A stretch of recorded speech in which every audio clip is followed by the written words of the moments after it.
Triumph speed 400 दुनिया की सबसे अफोर्डेबल ट्रायम्फ बन गई थी, but not anymore. Introducing the Triumph speed T4 जो कि 400 फैमिली में ही है, but this is become more affordable. 2,17,000 इसकी प्राइस हो गई है, रेगुलर वाले की 2,40,000 है। तो ये जो डिफरेंस आया है वो क्यों किया गया है और क्यों इस मोटरसाइकिल की जरूरत पड़ी है जब ऑलरेडी स्पीड 400 है, थोड़ी बहुत पैसे देकर आप ले सकते हो। उन सब चीजों की बात करेंगे आज के इस वीडियो में। नमस्कार, खमागणी देवियों से जुड़ो, मेरा नाम है विकास योगी, आप देख रहे हैं ऑटो योगी और आज ट्रायम्फ स्पीड T4 की बात होगी।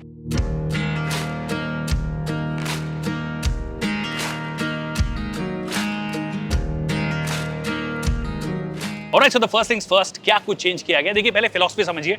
स्पीड 400 जहां पर थोड़ी सी हाई रेविंग मशीन है, not your KTM Duke category, but इसका जो ऑब्जेक्टिव है वो है कि सीधे तौर पर वो लोग जो रॉयल एनफील्ड जा रहे हैं लो एंड टॉर्क के लिए, इजी क्रूजेबिलिटी के लिए, उन सबको टारगेट किया जाए और स्टेबिलिटी भी जो है कुछ सर्टेन क्रूजिंग स्पीड्स पे वैसी वाली आ जाए। तो उसके लिए क्या क्या किया गया है? सबसे पहले जो इंजन है एक्चुअली उसकी पावर कम हुई है, लगभग 9 PS कम हुई है।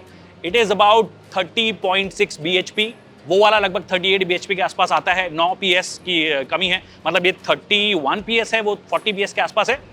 टॉर्क हालांकि जो है उसमें मामूली फर्क हुआ है, 1 Nm का फर्क हुआ है।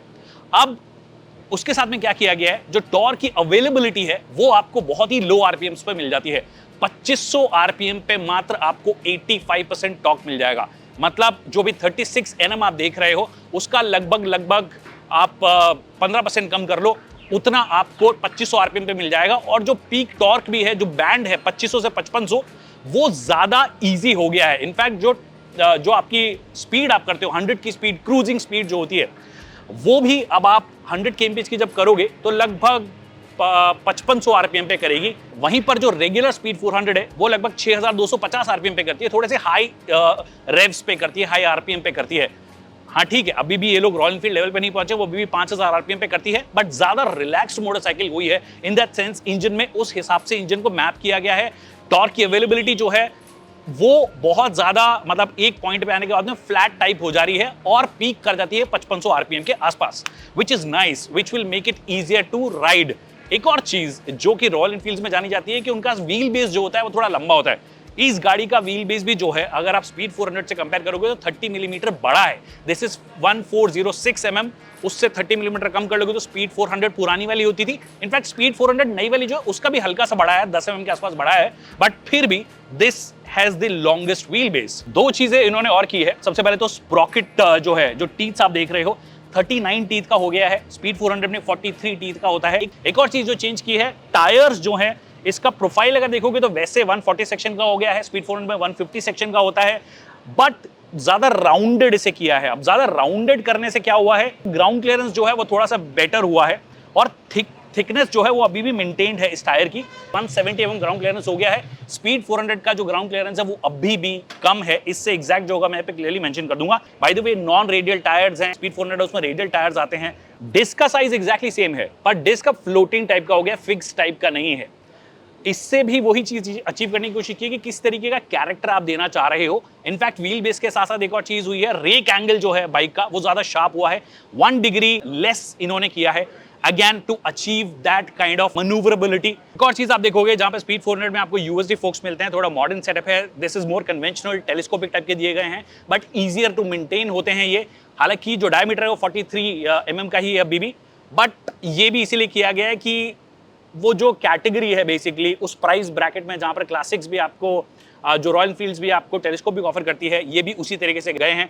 क्या सस्पेंशन ट्रैवल में कोई चेंज किया है अभी तक हमें नहीं पता, but most likely suspension travel जो है वो मोर और लेस सेम रहा है। जब चलाएंगे तब उसके बारे में और बात करेंगे। कुछ एक और चीजें चेंज की है, जहां पर आपको स्पीड 400 में बार एंड मिरर्स मिलते हैं, यहाँ पे आपको रादर सिंपल मिरर्स दिए गए हैं।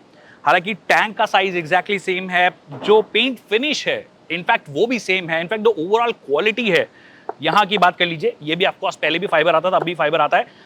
यहाँ पर कुछ एल्यूमिनियम का पार्ट था वो चेंज कर दिया गया है, इसको ब्लैक, ऑल ब्लैक थीम देने की कोशिश की है। जहां पर वहां पर एल्यूमिनियम का बहुत सारा इस्तेमाल होता है, यहाँ पर एल्यूमिनियम का इस्तेमाल ना होकर ज्यादा आपका ब्लैक इन्होंने पोर्शन किया है। But one thing that is remained is the fit and finish levels, the quality, the paint finish, everything is fantastic. एक चीज जो चेंज की है, सीट जो है वो 10 mm थिकर हो गई है। वैसे 10 mm बहुत ज्यादा नहीं होते हैं, पर बेस जो है सीट का वो सेम है, बट 10 mm से ये हुआ है कि आपकी कुशनिंग कंपैरेटिवली थोड़ी सी बेहतर इन्होंने करने की कोशिश की है। और जो सीट हाइट है वो भी एक्चुअली बढ़ गई है, जहां पे पहले वो 790 mm आता था, अब करीब 805 या 810 mm के आसपास हो गई है। मैं बैठ के दिखाता हूं, क्या मेरे लिए कंफर्टेबल है। देखिए पॉइंट ये है, जब आप गाड़ी चला रहे हो तो उस वक्त आपके पाँव टच हो रहे हैं नहीं हो रहे हैं, तो पहले 790 mm जहां पर आपको थोड़ी ज्यादा कंफर्टेबल लगती होगी अगर आप शॉर्ट हाइटेड हैं लाइक मी, ये थोड़ी सी आपको ऑफ कोर्स ऊंची लगेगी इन द सेंस। बट अच्छी चीज ये है कि ये वाला जो पोर्शन है, दिस पर्टिकुलर पोर्शन, ये थोड़ा इन्होंने नैरो ही रखा है, जिससे कि जब आप गाड़ी को हिला रहे हो, पार्क कर रहे हो, तो ये वाला सेक्शन आपका ज्यादा काम आता है। और यहाँ से ये थिकनेस, यहाँ से जो नैरोनेस है वो यहाँ पे मेंटेन की गई है, विच इज नाइस। एक और चीज जो चेंज हुई है स्पीड 400 से, वो ये कि आपका जो थ्रॉटल है, it has become mechanical, it's not ride by wire. The key is also the same, that hasn't changed, but of course क्योंकि राइड बाय वायर ही चला गया तो ट्रैक्शन कंट्रोल भी ऑटोमेटिकली उसके साथ में चला गया है। This is rather most simple in that sense. तो लो एंड टॉक के लिए काफी कुछ काम किया गया, जैसे मैंने बोला कि रीमैप किया है इंजन को, स्प्रॉकेटिंग जो है उसको चेंज किया है, रेक एंगल को जो है उसको थोड़ा डिक्रीज किया है 1 डिग्री से। ओवरऑल उस तरीके से बनाने की कोशिश की है कि अगर आप रॉयल इनफील्ड के बाद इसको चलाओगे तो आप उतना ही रिलैक्स्ड फील करोगे। It's not a top heavy motorcycle like I said, और क्योंकि आरपीएम्स कम है, हाई रेविंग नहीं है, दैट मींस जो टॉप स्पीड है वो भी कम हुई है। जहां पे आपकी स्पीड 400 जो क्लेम्ड स्पीड है वो 145 kmph जाती है। कुछ लोग बोलते हैं कि स्पीडों पे 150 155 दिखता है, बट वो एक्चुअली 145 ही है, वो एरर है। इसकी थोड़ी कम हुई है, दिस इज 135, नॉनदलेस इतनी कम भी नहीं है। तो क्रूजिंग स्पीड्स पे फोकस, कंफर्ट पे फोकस और इजी टू मेंटेन पे फोकस, इसी वजह से जो हार्डवेयर भी है वो ज्यादा रादर बेसिक इन्होंने रखा है। तो ये कुछ चेंजेस हैं ट्रायम्फ स्पीड T4 के अंदर over the speed 400, which makes it more friendly to most riders. अब 2,17,000 रुपए ये है, 2,40,000 रुपए वो है, तो किन लोगों को ये खरीदनी चाहिए, किन लोगों को वो खरीदनी चाहिए। देखिए, अगर आपको रिलैक्स मोटरसाइकिल चाहिए तो आप ये चले जाइए, थोड़े पैसे बचा लीजिए। अगर आपको मॉडर्न सेटअप चाहिए, थोड़ा हाई रेविंग इंजन चाहिए, you are young at heart, तो फिर उस केस में speed 400 is still a better bet. अब देखिए नंबर्स ठीक कर रहे हैं, ट्रायम्फ वालों के हिसाब से देखो तो 3,000 से 3,200 के आसपास हर महीने बेच रहे हैं स्पीड 400 प्लस उनका जो स्क्रैम आता है उनको मिला के। पर रियलिटी ये है कि वहीं पर ही क्लासिक 350 अकेले 19-20 हजार बेचती है, तो उस पर अगर सेंस लगानी है then you need a more relax motorcycle. So this was an attempt. I wish ये लोग ज्यादा क्लासिक अप्रोच के साथ में जाते, इसको थोड़ा और क्लासिक बनाने की कोशिश करते हैं। हो सकता है कि नेक्स्ट इटरेशन जो आए वो ज्यादा क्लासिक हो, तो T4 की जगह अगर स्पीड T4 की जगह स्पीड क्लासिक हो जाए तो मजा आ जाएगा।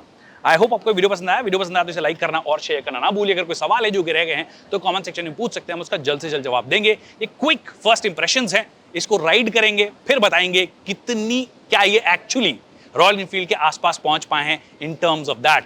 Thank you so much people for watching this video.